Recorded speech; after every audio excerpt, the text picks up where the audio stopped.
हर घर पाठशाला कार्यक्रम में आप सभी का एक बार फिर से स्वागत है। पिछले खंड में हमने चर्चा की थी 1857 ईस्वी की क्रांति के कुछ कारणों की। इसी क्रम में आज हम कुछ अफवाहें जो उस समय फैल रही थी और कुछ भविष्यवाणियाँ, इनकी चर्चा करेंगे। साथ ही किस प्रकार से विद्रोह की शुरुआत हुई, तात्कालिक कारण क्या था, इसके बारे में चर्चा करेंगे। तो चलिए शुरुआत करते हैं। तात्कालिक कारण थे अर्थात वो कौन सी घटना थी जिसके बाद ये विद्रोह शुरू हो गया। तो चर्बी वाले कारतूस ये 1857 ईस्वी के विद्रोह का तात्कालिक कारण बने जब क्रांति शुरू हो गई। हुआ क्या था कि 1856 ईस्वी की बात है। उसके अंत में अंग्रेज़ों ने एक राइफ़ल देनी थी भारतीय सैनिकों को, नई राइफ़ल। पहले वो ब्राउन बेस राइफ़ल का प्रयोग किया करते थे और अब वो एक नई एनफील्ड राइफ़ल देने वाले थे। और इन राइफ़लों में जो कारतूस डलते थे उनमें गाय और सूअर की चर्बी लगी होती थी। और कारतूस राइफ़ल में भरने से पहले उनको दांतों से छीलना पड़ता था, खोलना पड़ता था। जब भारतीय सैनिकों को ये बात पता लगी तो वो भड़क उठे और उन्हें अब तो ये पक्का विश्वास हो गया कि ये जो अंग्रेज़ हैं, ब्रिटिश लोग हैं, ये उनका धर्म भ्रष्ट करना चाह रहे हैं। क्योंकि सूअर जो वो मुस्लिम लोगों में पवित्र माना जाता था, दूसरी तरफ गाय हिंदू लोगों में पवित्र मानी जाती है। तो इसके चलते जो ये विद्रोह है वो चिंगारी भड़क उठी। और जब अंग्रेज़ों ने इस कारतूस के प्रयोग के लिए सैनिकों को विवश किया तो बैरकपुर छावनी में मंगल पांडे नाम के सैनिक ने इनकार कर दिया। और ये घटना घटी 29 मार्च 1857 ईस्वी को और यहीं से ये विद्रोह शुरू हो गया। विस्तार से चर्चा हम करेंगे इसके बारे में अगले खंड में। अब बात करते हैं उस समय जो अफवाहें और भविष्यवाणियाँ जो फैल रही थी वो क्या थी। कल हमने थोड़ी चर्चा भी की थी इस बारे में। अब ये चर्बी वाले कारतूस जहाँ से इस अफवाह का या फिर कहीं विद्रोह की शुरुआत हुई, क्या ये अफवाह थी या सच था, इसके बारे में जानते हैं। तो एक कैप्टन राइट, ये जो राइफ़ल इंस्ट्रक्शन डिपो थे वहाँ के कमांडेंट थे और उन्होंने एक रिपोर्ट तैयार की थी जिसमें लिखा था कि भाई ये एक अफवाह थी, ये सच नहीं था। उन्होंने लिखा कि भाई एक निम्न जाति के खलासी ने एक ब्राह्मण सैनिक से पानी पिलाने का आग्रह किया तो ब्राह्मण सैनिक ने अपना लोटा देने से इनकार कर दिया और कहा कि आपके छूने से जो लोटा है अपवित्र हो जाएगा।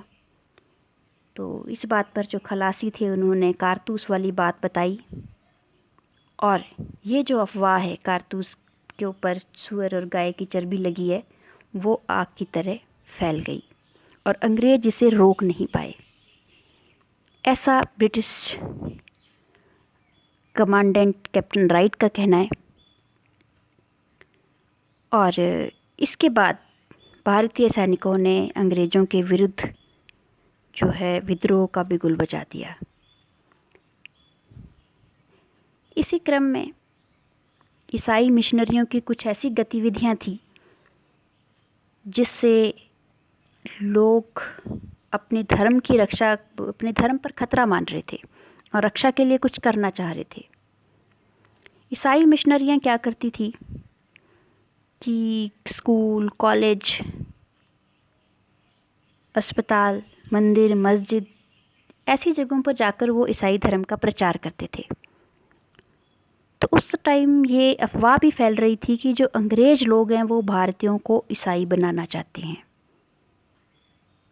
और ईसाई मिशनरी अपने धर्म की प्रशंसा भी करते थे, प्रशंसा तो करते थे, लेकिन वो हिंदू और इस्लाम धर्म की बहुत आलोचना भी करते थे।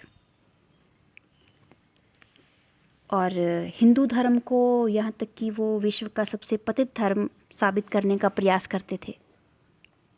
इसी तरह इस्लाम धर्म के लिए भी उनकी भी खुलेआम हंसी उड़ाते थे, निंदा करते थे। मतलब इन लोगों ने ईसाई धर्म में लोगों को सम्मिलित करने के लिए उचित अनुचित हर ढंग को अपनाया। और यहाँ तक कि अगर कोई ईसाई धर्म में शामिल होता था तो उन लोगों को विशेष सुविधाएं दी जाती थी, मुफ्त भोजन, वस्त्र, शिक्षा, ऐसी चीज़ें, नौकरियों में प्राथमिकता। और जो सैनिक छावनियाँ थी वहाँ पे साहित्य बांटा जाने लगा मुफ्त। और 1850 ईस्वी की बात है, लॉर्ड डलहौजी ने एक धार्मिक अयोग्यता अधिनियम पारित किया। इसमें क्या था कि अगर कोई हिंदू ईसाई धर्म अपनाएगा तो उसे पैतृक संपत्ति से वंचित नहीं किया जा सकता। और हिंदू और मुसलमान दोनों को ही जो मिशनरियों की ये गतिविधियां थी तो अपने धर्म के लिए बहुत खतरा महसूस हुआ। और इस अपमान का बदला लेने की भी वो सोचने लगे, प्रण लिया उन्होंने। एक और अफवाह इस टाइम फैल रही थी, मिलावटी आटे की। अंग्रेजी सरकार जो हिंदू मुसलमान है उनका धर्म भ्रष्ट करना चाहती है, इसलिए उसने आटे में गाय और सूअर की हड्डियों का चूरा मिलवा दिया है। ये अफवाह उस टाइम बहुत फैल गई थी।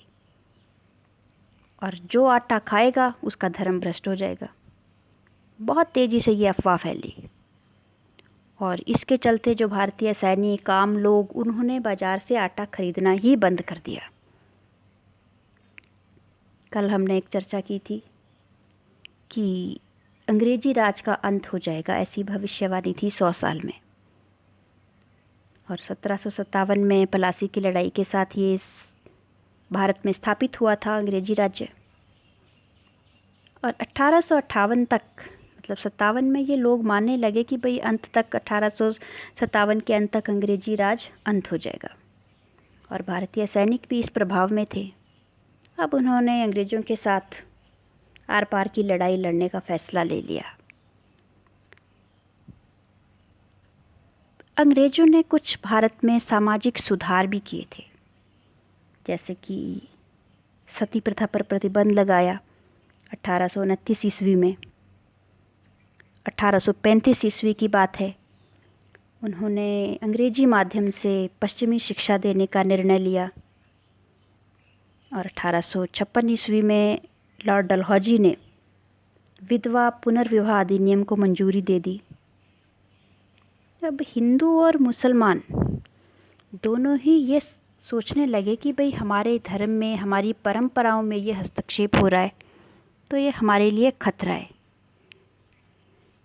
तो इस वजह से ये अंग्रेज़ों के खिलाफ़ होने लगे और वो अंग्रेज़ों को सबक सिखाने के लिए तैयार हो गए। अब लोग अफवाहों पे विश्वास क्यों कर रहे थे, क्या कारण थे ऐसा? तो अफवाहें जो होती हैं वो हमेशा लोगों की मानसिकता के बारे में बताती हैं कि वो क्या विश्वास रखते हैं, उनमें किस तरह का डर है, आशंका है, प्रतिबद्धता है। अब जिन अफवाहों का हमने ये जिक्र किया है, हम ये नहीं कह सकते कि ये सच थी या नहीं थी, इस बारे में कुछ भी कहना मुश्किल है।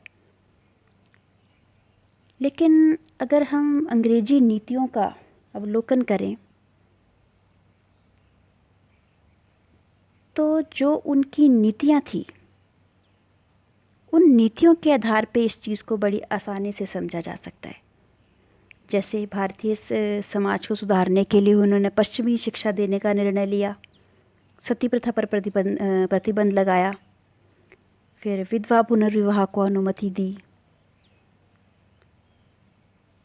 तो इन सब नीतियों से लोगों के मनों पर गहरा प्रभाव पड़ा और उन्हें पक्का विश्वास हो गया कि भाई ये जो ब्रिटिश सरकार है, ये हमारे शताब्दियों से जो विश्वास हैं, रीति रिवाज हैं जिनको वो पवित्र मानते थे, उनको नष्ट करने पे तुली है और उसकी जगह एक बहुत दमनकारी पराई नीति जो है उसको लागू करने वाली है।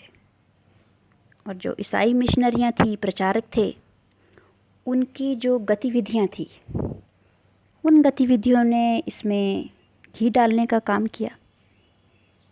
और ऐसे माहौल में ये जो अफवाहें हैं ये बहुत तीव्र गति से फैलती थी। तो आज के खंड में इतना ही। कल हम विद्रोह की घटनाओं की चर्चा करेंगे। Have a good day.